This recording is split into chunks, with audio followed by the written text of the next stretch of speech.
Hi YouTube friends. Okay, so I'm just coming on to do this video, another project that to show you that I enjoy doing, things that I enjoy making, and down here is the very thing that we've come on to show you today, which are clay pieces. However, clay pieces with a difference. Okay, lots of clay pieces. And I say clay, this is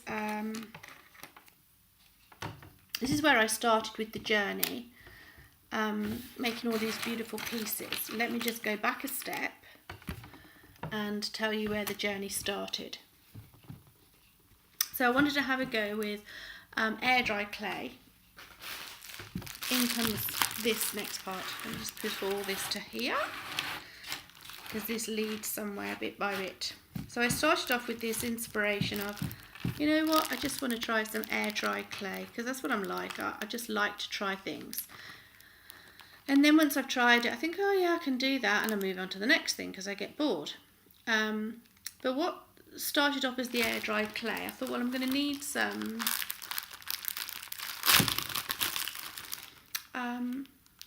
what do you call these? Stencily things, you know, silicone moulds, that's the word. So off I went on a tangent to buy some silicone moulds. And as you can see, I got kind of carried away.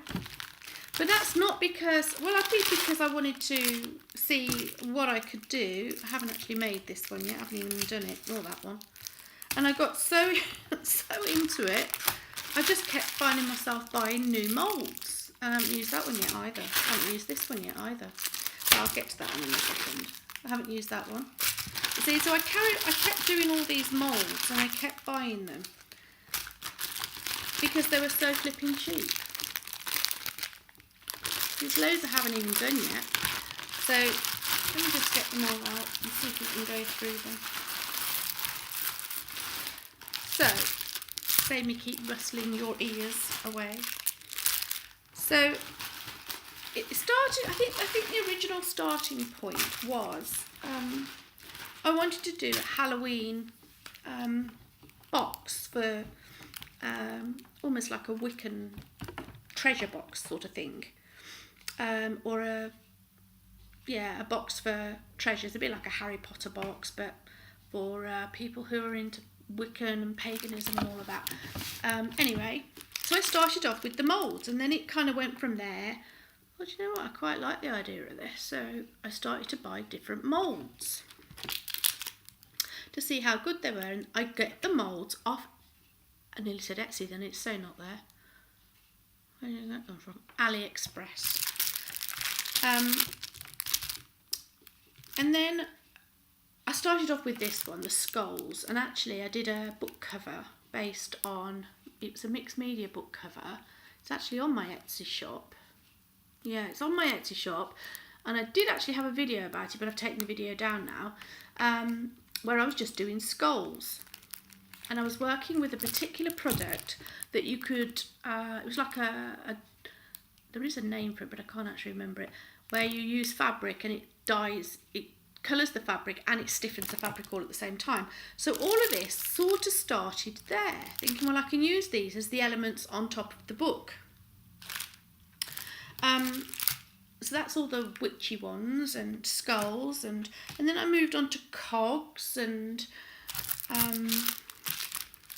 kind of just, as I say to people, if you're going to start, you've got to start somewhere. It doesn't matter where you start, because you'll end up somewhere completely different from where you started. And then the fairy ones, and then I got, the fairy one, like a Tinkerbell one, and then clocks. And then when I got to this part, and there was a dragon, and a moon, moon, and some autumn leaves, and then I liked these wings, and then I started with some more.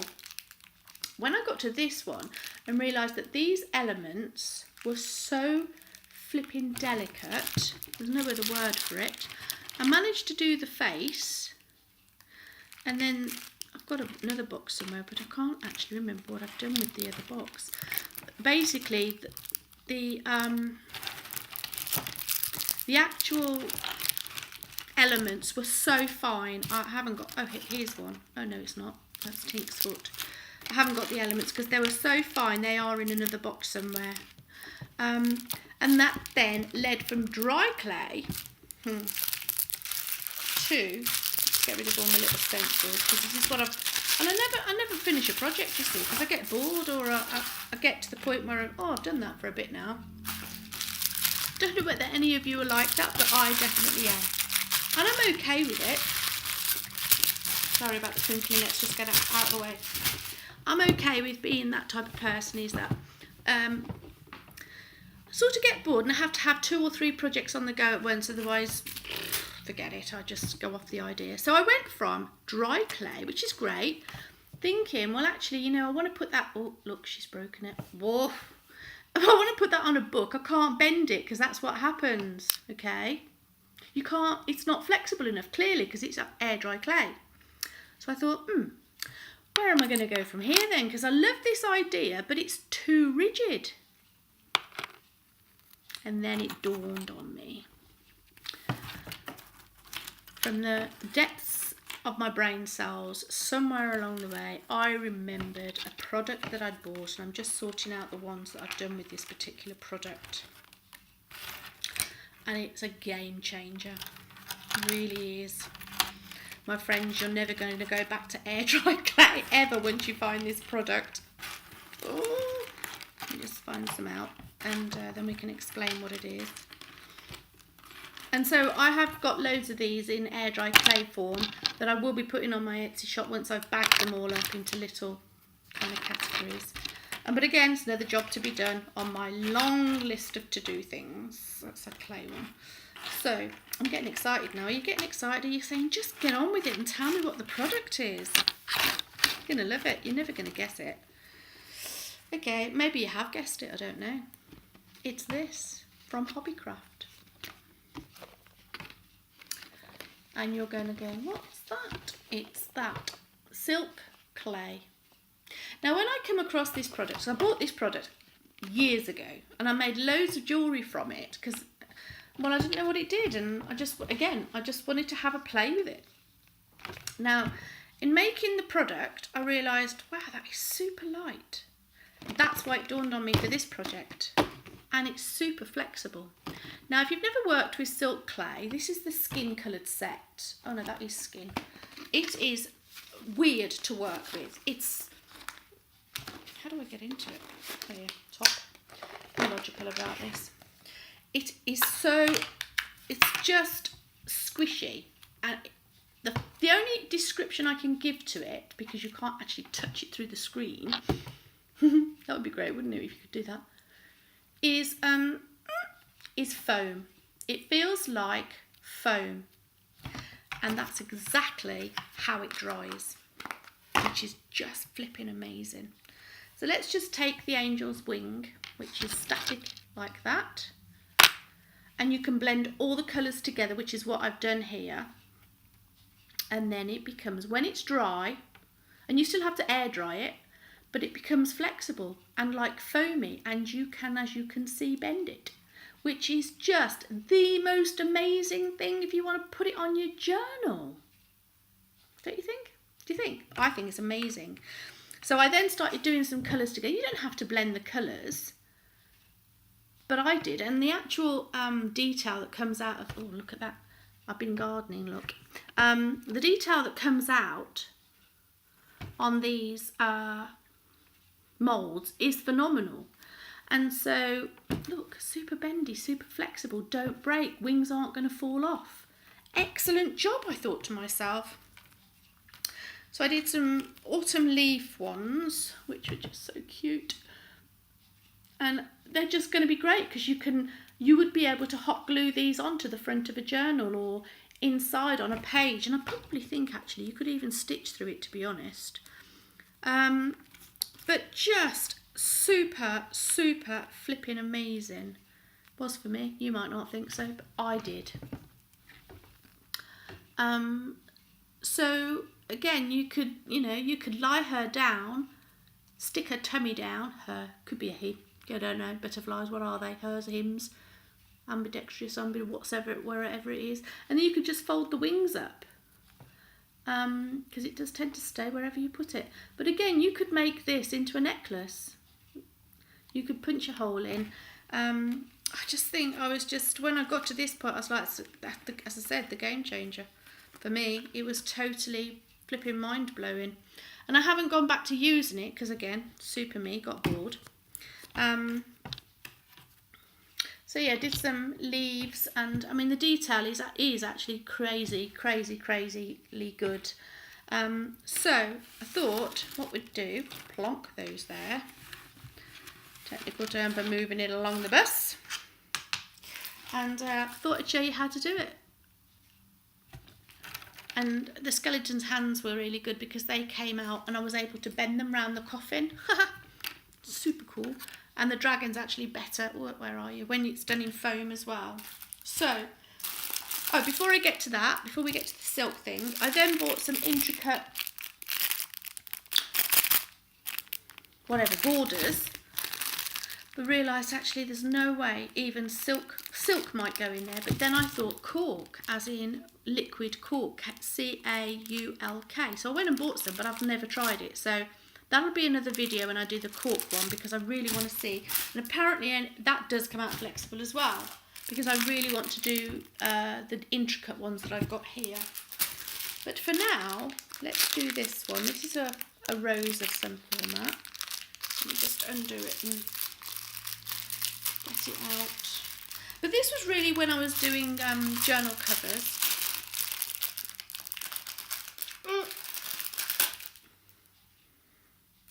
I can't tell you the price. It was something like 67p for that.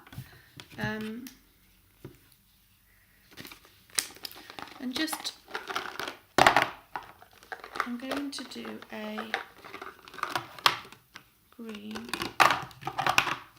and maybe that colour. You don't have to blend them together, as I say, but what you do have to do is work the clay. So I'm going to take a little bit of this and a little bit of this. A bit like any clay really, and then you just, and I'm sure there's a specific way of working this clay, but I don't know what it is. So I'm just going to kind of squish it together and mix it all up. And then I'm going to hopefully have enough to so I'm just softening it, just moulding it, or whatever that technical term is. So whoever's watching this who knows about silk clay, please comment to say you need to be doing this. Actually, there are details on there. Not that I ever read details. Self-hardening, lightweight, flexible, soft modelling material. It's like soft and rubbery like texture. You see, even they can't. About 2 to 24 hours for drying time. So add a little water to the clay if the compound has become too dry and need thoroughly to regain the elasticity. So again, it's a product that doesn't go off, so it's great for kids. And I'm just going to get hold of that and push it. Well, you can see I'm just pushing it into all the crevices and all the crooks and crannies, and I'm pushing it down and pushing it in and stretching it basically into the holes. I kind of can't do it when I'm looking at you, but so all I'm doing is pushing it into the holes with my fingers, pushing it down, and making sure that it's as far into the corner so it grabs all the detail as possible. And if not, add a bit more clay if it's not there, quite there with the depth, or move it from the middle. I find that moving it from the middle works, and stretching it, sort of just bending it, stretching it.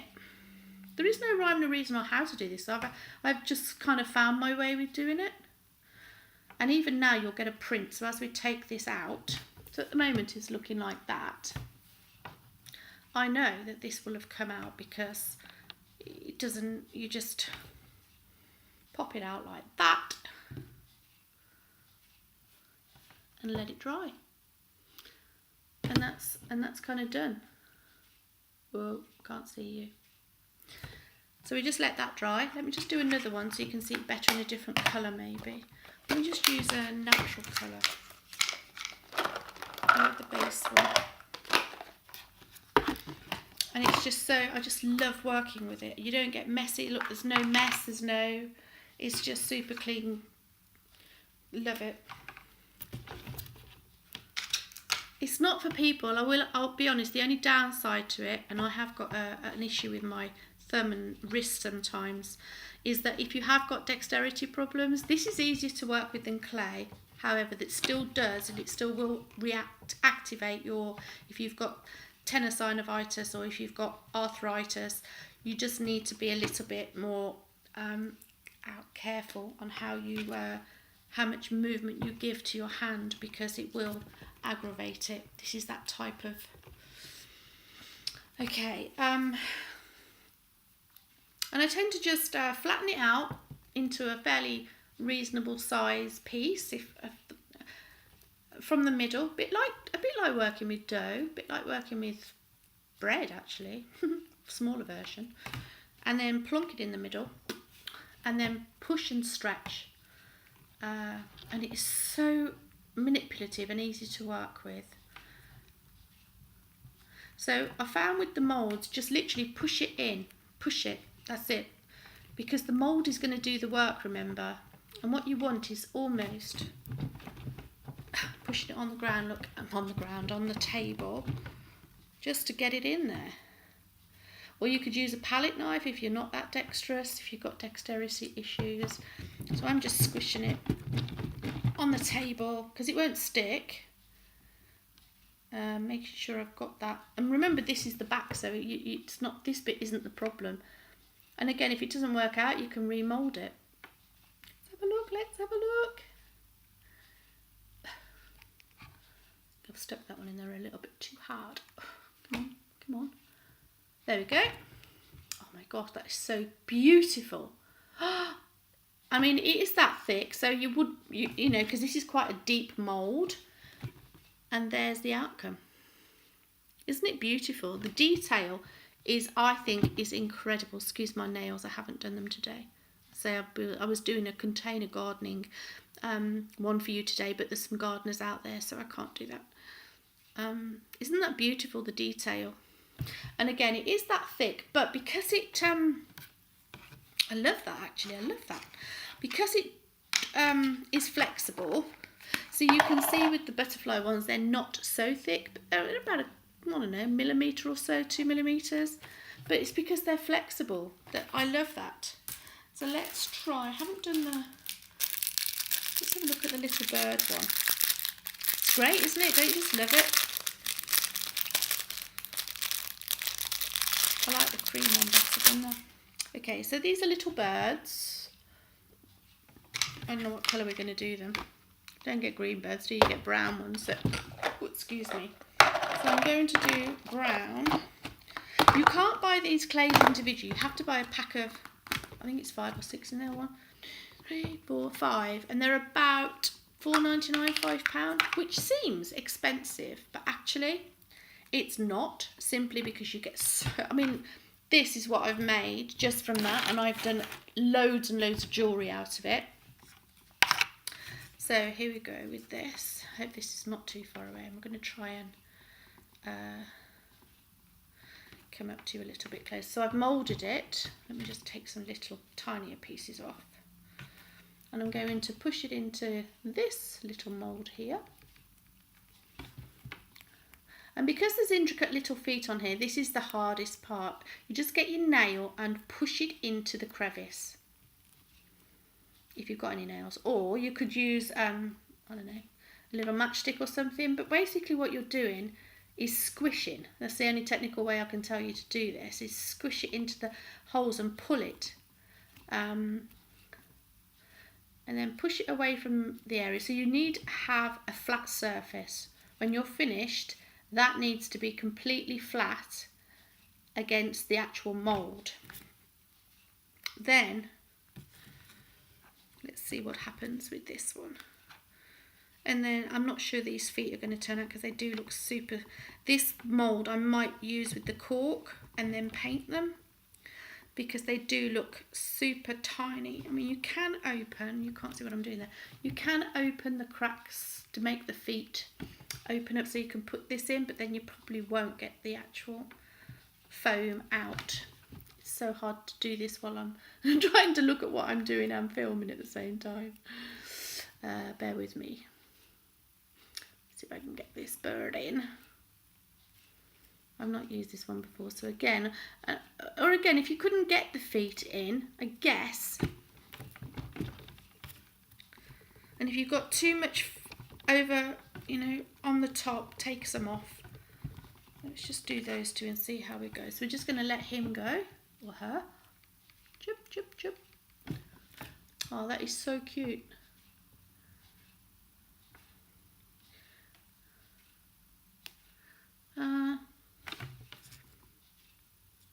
Not quite, looks like, I think it's eating a worm.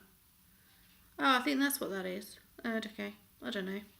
Anyway, I'm trying to see then what he's doing. A little, you can't see him. Let's put him on here. See if we can stick him on there and so you can see him. I think he's eating a garden worm. I don't know what this one's doing. He looks fat and pregnant, but anyway. And again, chopped his legs off. You see, you're going to have to draw the legs in on this one because his legs are still in the mould. Again, it's because the moulds are brilliant, but it would need to be used with something a little finer than this. Obviously, they're for cake making, aren't they? So you would use them with icing. Let's try this little birdie up here. That one might work out quite well. So this one is a flying one. I'm just going to do them plain brown, but I guess because these are cake making ones, then you would be using liquid. Not liquid, but a lighter, more fluid. Or maybe not icing, I don't know. I've never done icing and making. But again, maybe they use a liquid, a bit like cork, but for food. So again, you just squish it into the holes. And then release. It doesn't take much.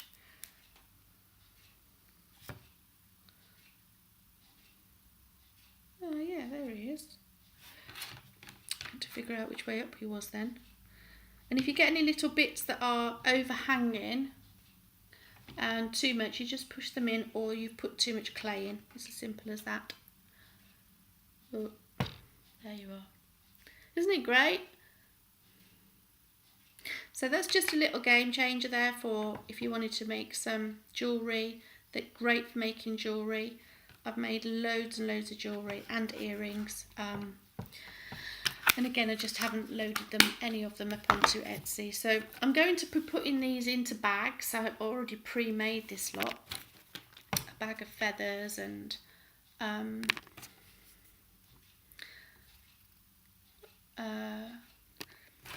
maybe clay ones, dry clay ones, and a bag of flowers and a bag of butterflies. So they will be at some point available on my Etsy shop. It won't be today because I'm certainly not going to sit here and work through all of these. Some witchy shoes. Look at her shoes. Great, aren't they? And maybe a bag of autumn leaves. Again, just for projects, just for crafting projects, because they're just so great and flexible. As I said, I can't stress enough how easy they are to work with. Or again, you could go and get yourself some silk clay from Hobbycraft. Don't know where else they sell it because it's the only place I go and get it. And yeah, you could you could make your own. The thing to remember is if you do get clay stuck in the little bits, you do need to get that out before you make your next bird or your next thing. Your clay will dry out if you don't put it back, but again, you can just put a little bit of water with it and off you go. You've got it. So I just thought I wanted to come on and share that with you to say, you know what, if you've done clay projects before and you find, like me, they're great, but it's too rigid, how am I going to use it in my craft work? Then, I mean, yes, you could make those into ornaments, etc. And I suppose, you know, you could do anything with them. For me, it's too fragile, you know. That as much as I love Tinkerbell and I'd love to put her on a book or put him on a book, I can't, because it doesn't, as I say, it doesn't flex, which is obvious. So it was that versus flexible. That's all for now. Speak to you again soon. Remember, stay happy and positive. Never look down because you'll miss a rainbow. Till the next time, speak to you soon. Bye.